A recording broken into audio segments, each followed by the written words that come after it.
Yo, what's going on YouTube? It is your boy GZTV, and before I go to bed, Monday Night Football just ended, so we are here to talk about Week 2 of the NFL. Why the fuck do I have to lag every 5 seconds? It actually pisses me off.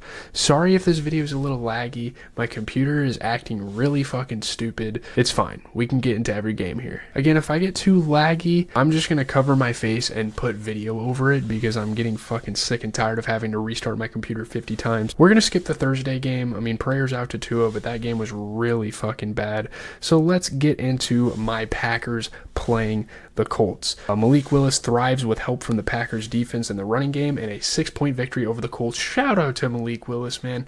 For I think this is one of his first ever NFL starts. Malik Willis acknowledges he wasn't ready the last time he had to start an NFL game. The Green Bay Packers quarterback knew he'd be more prepared the next time an opportunity arose. He threw his first touchdown pass of his career, so that's absolutely incredible. That's something you can really be proud of him for. Packers hang on. Colts Hail Mary attempt got intercepted. Anthony Pierce had a couple of good plays, but this was definitely an off day for him. 3 interceptions that game. Obviously, Josh Jacobs had a beastly game, but it probably would have been a little better if he didn't fumble at the goal line there. That was a very tough situation. But kind of looking at some of the top players, I mean, Anthony Richardson, he threw 17 for 24, 204 yards and a touchdown, but the 3 picks, and I do understand that one of the picks was in garbage time, but you just can't really have that. Malik Willis, a really good first start for us. 12 for 14, 122 yards and a touchdown. Nothing too spectacular. He does what we need to win the game. And man, oh man, Josh Jacobs had a hell of a game. 151 yards rushing. That was absolutely incredible. Jonathan Taylor, equally as good of a game. 12 carries, 103 yards. My boy on fantasy. Alec Pierce had 5 catches for 56 and a touchdown, and Romeo Doubs had 3 catches for 62. Moving on to the Raiders and Ravens game, debatably one of the biggest upsets of the entire week. Gardner Minshew rallies the Raiders past the Ravens by 3 with 3 fourth-quarter scoring drives, which is a huge deal for a guy like Gardner Minshew, who's still trying to kind of like get over the hump, you know. Gardner Minshew and the Raiders brushed aside years of frustration and criticism with a memorable performance on a splendid afternoon for underdogs. There were a lot of really dope upsets in these games. Daniel Carlson with the game-winning field goal. Devontae Adams had a nice touchdown. Derrick Henry, you know, very slow start to the game, but he ended up playing pretty good for the Ravens despite the loss. Raiders just turning defense into offense, and they have a pretty elite defense, and if they can use that and capitalize on that, I think they could have a better year than a lot of people anticipate out of them. A lot of trickery out of the Ravens, but the Raiders were able to overcome it. I cannot believe I'm still lagging, but man, pretty solid game for Gardner Minshew. 30 for 38. He threw a touchdown. He did throw a pick as well, but I mean, so did Lamar. Lamar did play pretty good. I mean, 21 for 34, 247 yards with a touchdown. Derrick Henry got in the end zone. Devontae Adams had 9 catches for 110 yards and a touchdown. That was kind of a big problem for the Raiders last year, is that they weren't hitting Devontae Adams enough. And then Zay Flowers had a really good game as well. 7 catches, 91 yards, and a touchdown. Next, let's get into the Browns and the Jaguars game. A pretty lame game, but I mean, Deshaun Watson runs for a touchdown. The Browns shut down Trevor Lawrence and the Jaguars, and they win by 5. Deshaun Watson ran for a touchdown. Dustin Hopkins kicked 3 field goals, and the stingy Cleveland Browns did just enough to hold off the Jacksonville Jaguars.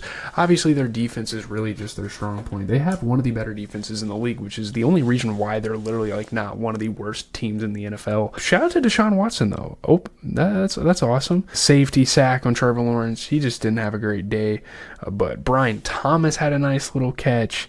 Travis Etienne got in the end zone. Trevor Lawrence was just getting roughed up all game. You got to kind of feel for the guy. Deshaun Watson threw 22 for 34. Trevor Lawrence had 220 pass yards. Really wasn't much on the pass game there. Travis Etienne got in the end zone. Jerome Ford had a solid 7 carries for 64.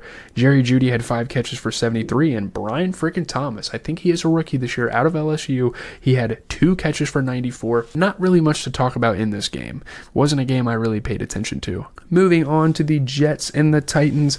Braylon Allen, the NFL's youngest player, scores 2 touchdowns to help Aaron Rodgers and the Jets beat the Titans by 7. That's a great thing to see. Yeah, he ran for a 20-yard touchdown with 4 minutes and 31 seconds left to put the Jets ahead to stay, and they end up winning. They win their first game of the year. To an extent, I mean, I know Aaron Rodgers had a lot of drama with my Packers, but I still root for him to this day. He's a great player. 2 touchdowns, man. Shout out to Braylon. Jermaine Johnson, prayers for him. He got carted off the field. That was something you didn't want to see.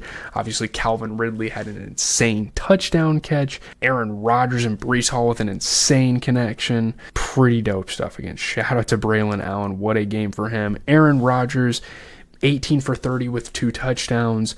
Will Levis, 19 for 28, 192 yards and a touchdown, but he did throw an interception, and he's had all sorts of costly meme-worthy turnovers for no reason at all. Not really much going on with the running backs. Garrett Wilson had 4 catches for 57, and Calvin Ridley had a really good game as well. 4 catches, 77 yards, and a touchdown. Getting to the 49ers and the Vikings, another pretty big upset here. Really wasn't much to say about this game. I mean, it wasn't even supposed to be a good game. I guess it ended up being that way, so that's cool. And just turning defense into offense, Brock Purdy had a rough day.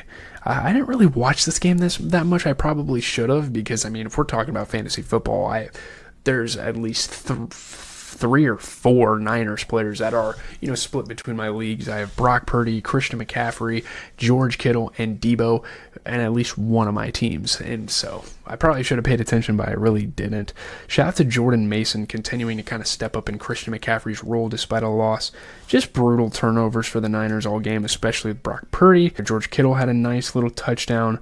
That Sam Darnold, Justin Jefferson connection, that pass was absolutely fucking insane. And speaking of Sam Darnold, man, 17 for 26, 268 yards, and 2 touchdowns. He did throw a pick, but I mean, Brock Purdy had costly turnovers himself. I mean, he did throw 28 for 36, 319 yards and a touchdown, but he threw a pick. He had a really crazy fumble. And that's that. Obviously, like Ty Chandler, 10 carries for 82 for the Vikings, and Jordan Mason, again, another great game for the guy, 20 carries, 100 yards, and a touchdown. Obviously, it sucks that Deebo Samuel is going to be out here for the next couple of weeks, but he had 8 catches for 110, and Justin Jefferson also had some injury scares. He ended with 4 catches, 133 yards, and a touchdown. We can go ahead and skip the Chargers-Panthers game. No one gives a fuck about that. Let's get into the Seahawks and the Patriots game. Jason Myers hits a 31-yard field goal to lift the Seahawks to a 3-point overtime win over the Patriots. 31-yard field goal, man. He hits it. They win. That's a pretty tough loss for the Patriots because they honestly had a chance to go up 2-0 in the season, and that would have been really dope to see a team like that do that. But, yeah, it's tough.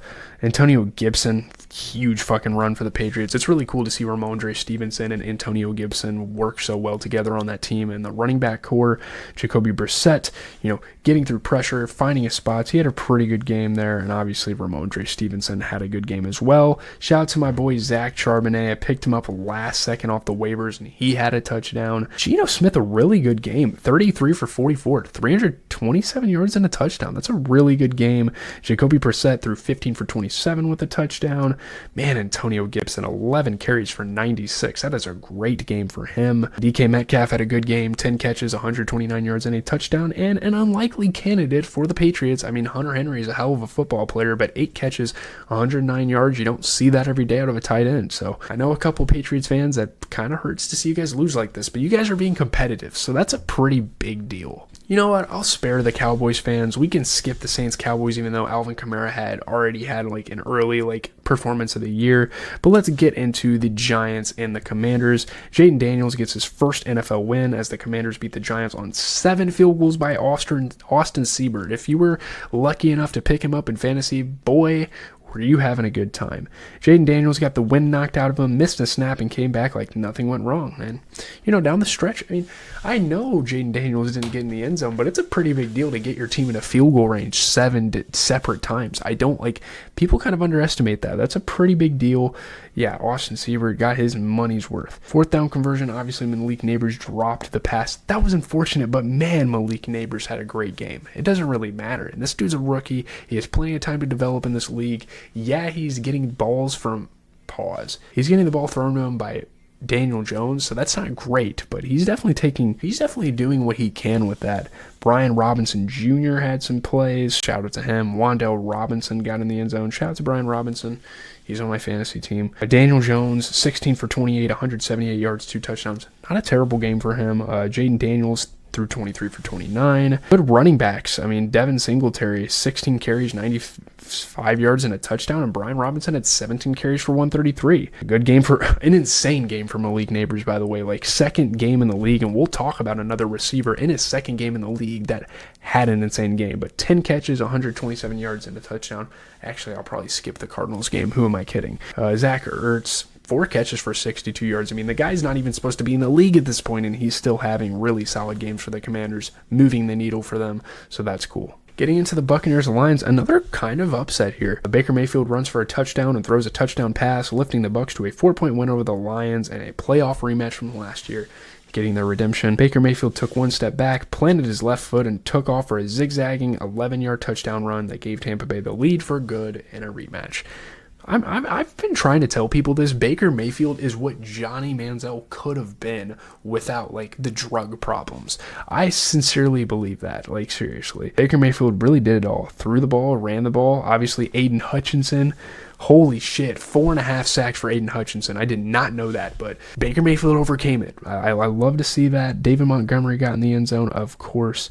Lions, under David Campbell. I think that's his name, right? David is his... I know it's Campbell, but his first name's David, right? I don't know, but all sorts of trick plays, and the Bucs overcame it. Shout out to Chris Godwin, obviously stealing touches from Mike Evans, which isn't great for me, but hey. Baker Mayfield, 12 for 19, 185 yards and a touchdown. He threw a pick, but I mean, Jared Goff threw 2 picks, threw 34 for 55 passing, not a single touchdown out of that. That is insane.